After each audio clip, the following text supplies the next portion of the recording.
Un saludo especial a todos nuestros seguidores en redes sociales y tenemos un invitado especial desde la ciudad de Cali, el médico Raúl Salazar, egresado de la Universidad de El Valle. Nos entrega su opinión médica, su experiencia en torno al COVID-19 y un tratamiento que se ha venido implementando, dando resultados positivos, una efectividad según las estadísticas que él maneja de el 100%. En este diálogo con el médico Raúl Salazar estaremos hablando acerca del sistema de salud en nuestro país, de sus colegas médicos y también una iniciativa importante que ha emprendido con un grupo de abogados, de juristas, donde ya se han establecido algunas tutelas a la Presidencia de la República, al Ministerio de la Salud, por el derecho a la vida. Escuchemos algunos apartes de esta declaración, esta entrevista del médico Raúl Salazar en diálogo con el equipo de Noticias 1330. Bueno, primero hay que recordar que el coronavirus como tal, como virus, es no más. En el mundo entero no existe ni un solo muerto causado por el coronavirus. Todos los muertos se han causado por las complicaciones que se genera una respuesta inflamatoria masiva que el mismo cuerpo causa tratando de defenderse del coronavirus. O sea, que en la práctica es una respuesta normal, que en el caso del coronavirus es una respuesta exagerada. Y esa exageración causa un daño que se vuelve irreversible y lleva finalmente a la muerte. Entonces, cuando originalmente sucede el coronavirus en la China, a finales del año pasado y a principios de este, no se conocían los mecanismos. Por esa razón era normal dejar el paciente diagnosticado con COVID en observación y le daban mientras tanto algunos tratamientos sintomáticos con acetaminofén. Esa era una conducta lógica, no era ideal, pero era lógica porque no se conocía nada. Con el tiempo se empiezan a conocer los mecanismos, se conoce que hay una gran cascada inflamatoria, se llama tormenta de citoquinas, y que por otro lado en Italia se confirma que además hay una coagulación intravascular diseminada, una tormenta de trombos, de coágulos, que va a dañar no solamente la estructura del pulmón, sino diversas otras estructuras como el corazón, como el cerebro. Todos los microvasos se van a ocluir, se van a tapar y el paciente va a empezar a presentar un problema multisistémico. Quiere decir entonces que a este paciente lo que hay que hacer es un tratamiento intermedio o precoz inclusive cuando presenta los primeros síntomas para que no complique su estructura parenquimatosa del pulmón y no termine en la muerte. Porque el paciente se va a morir porque el daño estructural del alvéolo y del pulmón como tal hace imposible el intercambio de oxígeno, aún con ventiladores. Por esa razón, la propuesta nuestra, que no es nuestra, realmente es de la medicina como tal, históricamente, es que cuando un paciente de cualquier enfermedad presenta agudización de sus síntomas y muestra para el médico la potencialidad de dañarse y morirse, siempre el médico ha hecho una intervención terapéutica. Pero lamentablemente en el caso del COVID-19 no hubo intervención y el paciente dejó en observación, como si eso fuera un tratamiento. Como digo yo, un poquito en forma divertida, no conozco en 34 años un tratamiento que llame observación. No hay una droga que llame observación. La observación fue una conducta errónea que se fue replicando en el mundo entero. Y fue tan errónea que los mismos médicos la aplicaron para su propia vida. Por eso me parece increíble que haya una cantidad dentro de los muertos, una cantidad de médicos, todos con manejo de observación a un problema tan grave como es la complicación evidente de la respuesta pues que el mismo cuerpo está haciendo. Ahora mismo hay un médico en Montería intubado en una UCI, que el médico se contagia, él es un pediatra, y se contagia y se pone en observación. O sea, el protocolo de la famosa observación es un protocolo suicida, ni siquiera es genocida, porque son los mismos médicos los que se mueren, ellos mismos se van a morir. ¿Por qué? Porque se quedan en observación. ¿Para qué una observación? Que hay que hacer es un tratamiento. Realmente lo exige el agravamiento de los síntomas.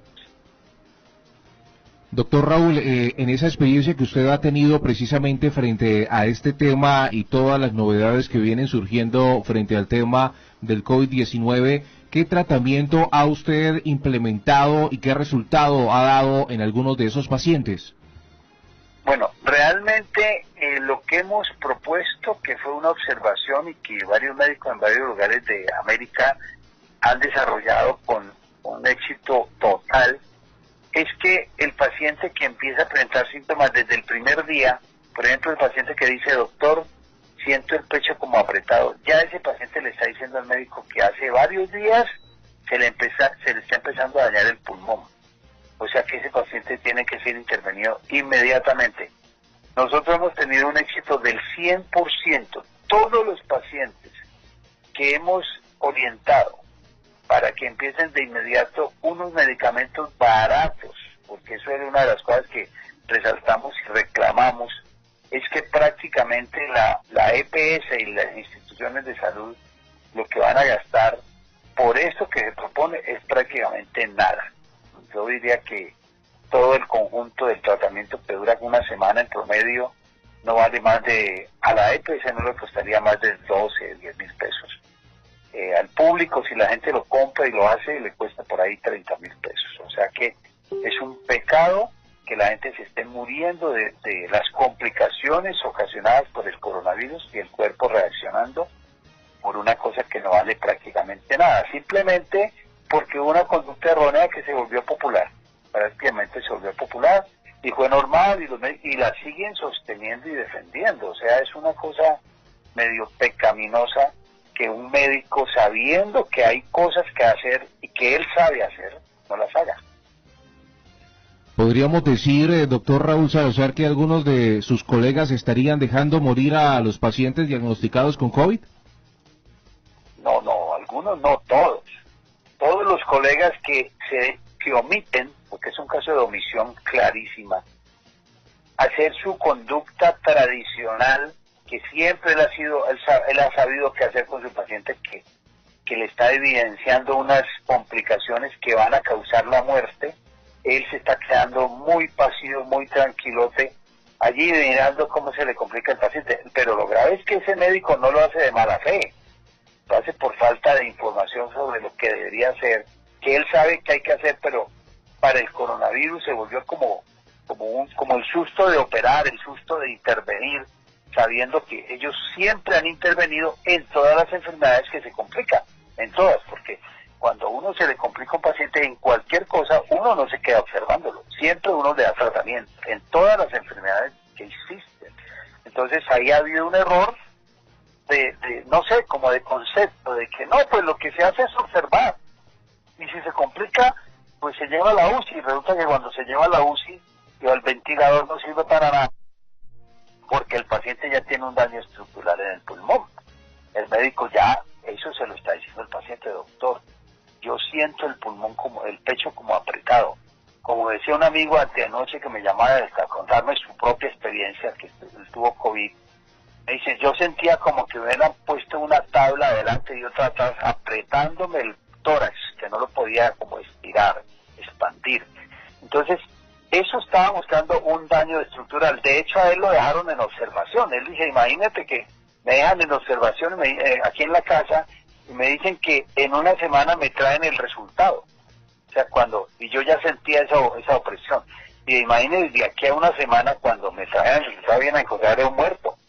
Entonces él mismo se puso a hacer todo lo que nosotros proponemos. Se puso a tomar antiinflamatorios, se tomó aspirina con limón todos los días, tomó bebidas de jengibre, cosas muy, pero muy baratas que no son tratamiento para el coronavirus. Eso hay que aclararlo porque en mis primeros videos que hice al principio de junio me atacaron los colegas fuertemente y la prensa y algunos, bueno, como en todo existen detractores, diciendo que yo estaba proponiendo antiinflamatorios para el coronavirus. No estamos hablando del coronavirus, estoy hablando de las complicaciones de cualquier enfermedad, en este caso el coronavirus.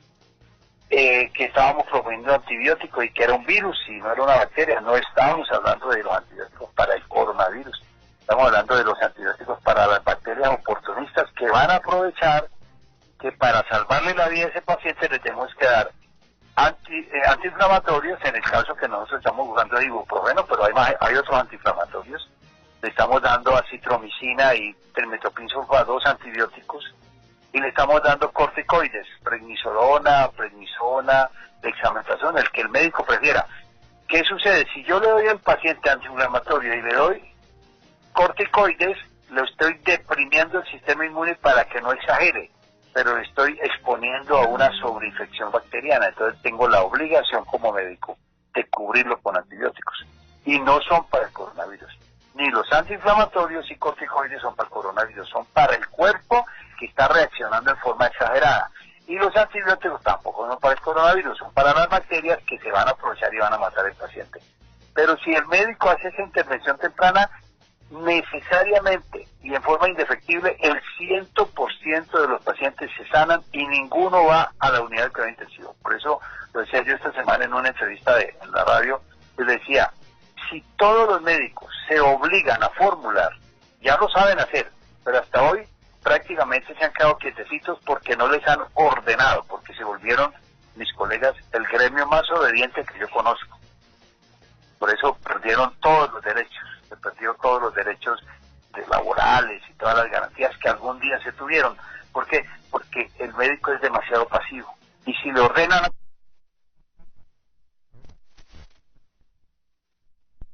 que ese es el problema del coronavirus, al menos en Colombia, aunque ya lo publiqué en un grupo médico que tenemos con varios países, y en todos los países se confirmaron lo mismo. Los médicos no formulan porque casi se los prohíben. O sea, el sistema le dice, doctor, ¿usted por qué mandó esto? Doctor, ¿usted por qué mandó aquello? O sea,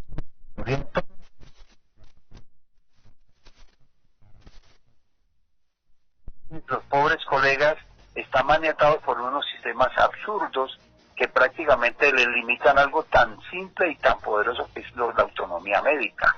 Por esa razón, la decisión que tomamos hace como 8 días fue que íbamos a hacer una acción jurídica, ya no médica. O sea, ya hay que intervenir a las autoridades de salud para que a su vez autoricen, entre comillas, le ordenen a los médicos que formulen. Por eso el día de ayer se instauró la primera demanda tutelar contra la Presidencia de la República y el Ministerio de Salud para obligarlos a que, a su vez, obliguen a los médicos a formular. Doctor Raúl, aprovechando esta comunicación, también consultarle sobre un tema que usted mencionaba hace algunos instantes, y es el tema de los ventiladores. Es que se ha convertido también en un tema mediático y al parecer de interés económico en esa guerra por quién tiene más ventiladores, cómo los logramos conseguir para habilitar UCIs. Y esa, según el planteamiento que usted nos maneja en esta mañana, no sería la solución. Indudablemente, mire, ya revisamos la estadística que dice, cuando el paciente está muy complicado es que lo van a intubar para ponerlo en un ventilador, ya no le sirve para nada el ventilador. Inclusive, del 100% de pacientes conectados al ventilador, ya porque ya muy críticos, el 87% mueren. ¿Qué quiere decir? Primero, que el ventilador no sirve para nada. Y segundo, que si logramos que por obligación jurídica el médico tiene que formular a los pacientes, se van a acabar los muertos. O sea que las UCIs van a quedar en desuso. Ayer me decía un periodista, ole, ¿qué van a hacer con todos estos ventiladores que compraron si según usted y según ustedes, pues somos un grupo médico y un grupo de abogados, a todos los médicos los van a obligar, so pena de ser demandados por negligencia médica, los van a obligar a formular? Porque hasta ahora ninguno formula. De hecho, tenemos todos los días casos donde el paciente contesta, no, yo le dije al médico, doctor, pero ¿cómo lo manda para la casa con observación y acetaminofén?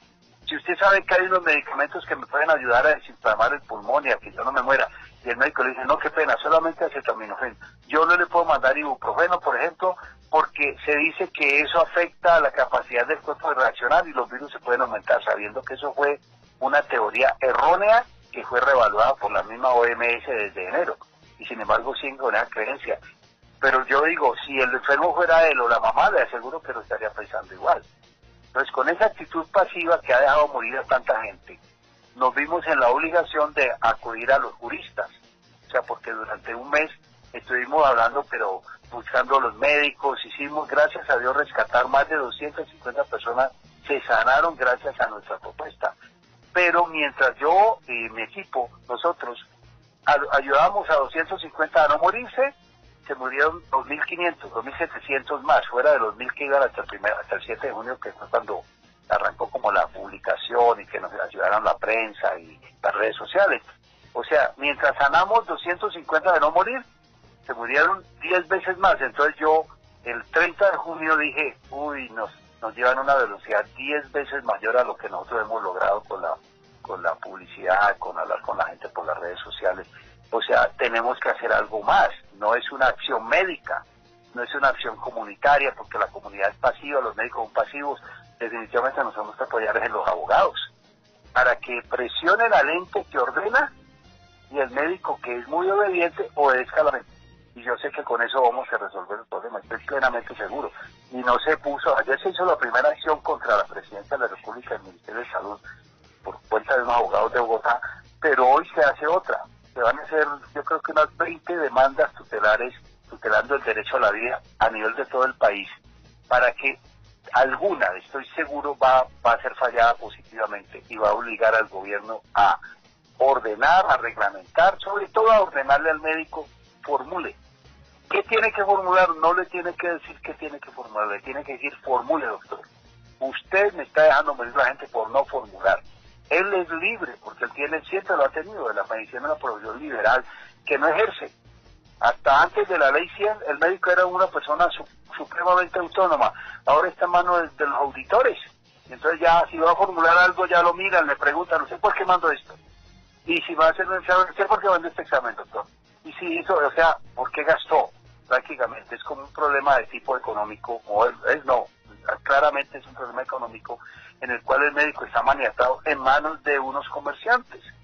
Porque si revisamos, el sistema de salud no lo manejan médicos, lo manejan puros ingenieros, abogados, economistas, que saben muy bien de números y saben que el gremio médico es un gremio supremamente trabajador.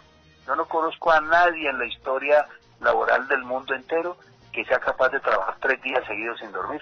El único que hace eso es un médico, porque es un absurdo. Además, uno se suicida de a poco por darle plata al que ya tiene plata. Eso es lo que hacemos los colegas médicos. Sí, señor. Aprovechando, doctor Raúl, este tiempo le queríamos consultar, sabemos que tiene otros compromisos. Muchas personas nos escuchan y dicen, ¿cómo es ese tratamiento? No para el COVID, ya usted lo ha dejado muy claro, no es un tratamiento para el COVID, es un tratamiento que general, pero que se ha implementado en algunos pacientes COVID y usted nos dice que el 100% se han recuperado. Exactamente, ¿cuáles son esos medicamentos y cómo se deben aplicar? Bueno, realmente lo primero es que esto es para el paciente que tiene COVID. Sí. Idealmente que se ha diagnosticado. Sin embargo, como el diagnóstico lo demoran tanto, todo aquel que se sospeche COVID, tenga aunque sea el más mínimo síntoma, debe ser intervenido de inmediato. ¿Para qué? Para que no se dispare la cascada de coagulación y no se dispare la cascada inflamatoria. Entonces, a todos los pacientes los mandamos a tomarse unas aspirinas en zumo de limón hervidas una vez al día durante 2 o 3 días. ¿Qué estamos haciendo allí? Estamos frenando la agregación plaquetaria para que no se disparen los coágulos. Es el primer paso. La mayoría de la gente que hace eso empieza a sentir alguna mejoría. Luego, le damos ibuprofeno de 400 o 800 miligramos, según la severidad de los síntomas, cada 8 horas. Le damos acitromicina, una tableta diaria por 6 días, y le damos trimetoprim sulfa, que es el mismo Bactrin F, una tableta cada 12 horas. Y le damos prednisolona de 25 miligramos, como no se consigue sino de 50, media tableta cada 12 horas por los mismos 5 a 7 días. Si no se consigue prednisolona, entonces le ponemos una inyección de dexametasona intramuscular de 8 miligramos cada 2 días por 3 dosis. La respuesta de los pacientes ha sido del 100%. Ese es un elemento muy importante, porque nos preguntaban, ¿dónde están los estudios? Le dijimos, no hay estudios ni va a haber estudios. Estamos hablando de responsabilidad médica y de experiencia previa.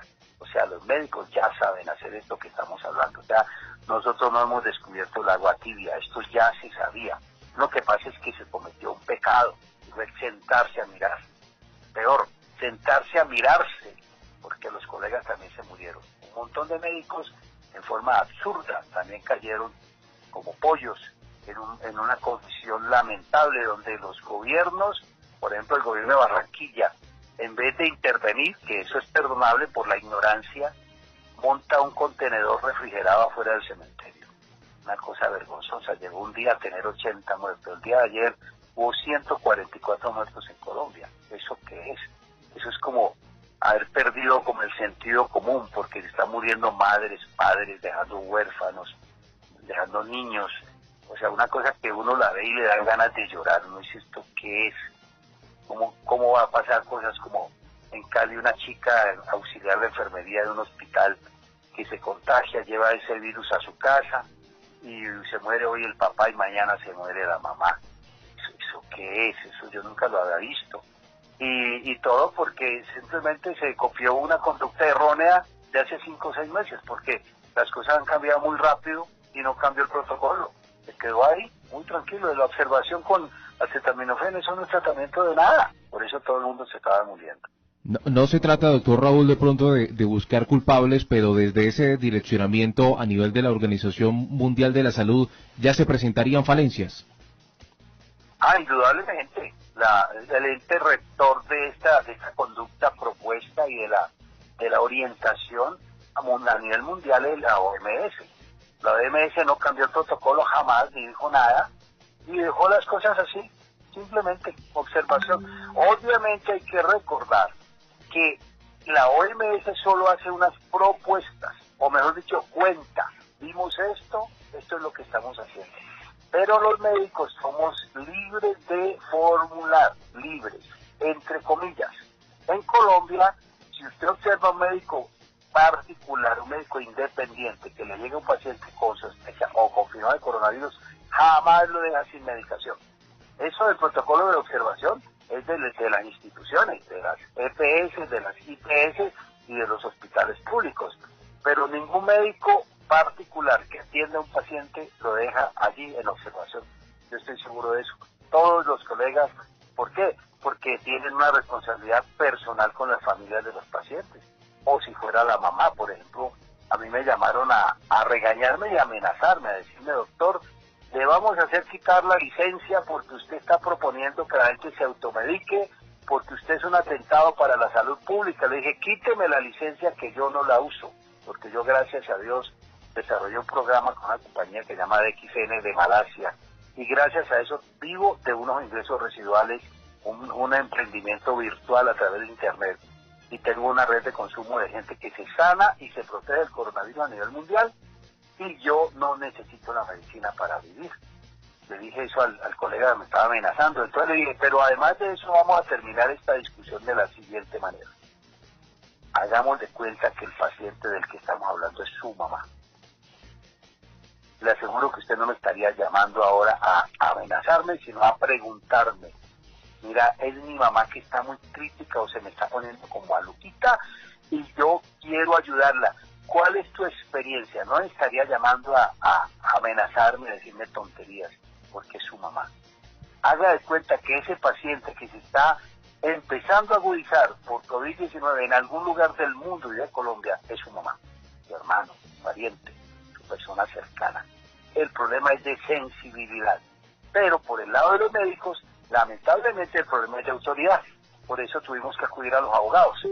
Porque vimos qué hacemos con los colegas, que muchos están de acuerdo, pero no lo hacen. ¿Por qué? Porque los echan de los trabajitos. De trabajos mal pagos que se volvió la medicina desde el año 93, se volvieron mis colegas proletarios. La proletarización de la medicina, una cosa vergonzosa. Entonces, con esa situación, el médico vive restringido porque de pronto lo regañan, siendo que era un profesional que de hecho lo son muy bien preparados, y para esto no necesita ninguna preparación rara, porque el farmacéutico lo hace. El farmacéutico, si usted va ahora mismo a la farmacia, le dice, siento esto, y me dice, tómate esto y esto. O sea, él ya sabe hacerlo. ¿Por qué el médico no lo formula? Porque lo regañan, lo frenan, lo tienen maniatado. Es una injusticia. beneficia para la comunidad y para los gremios, en este caso para el gremio médico.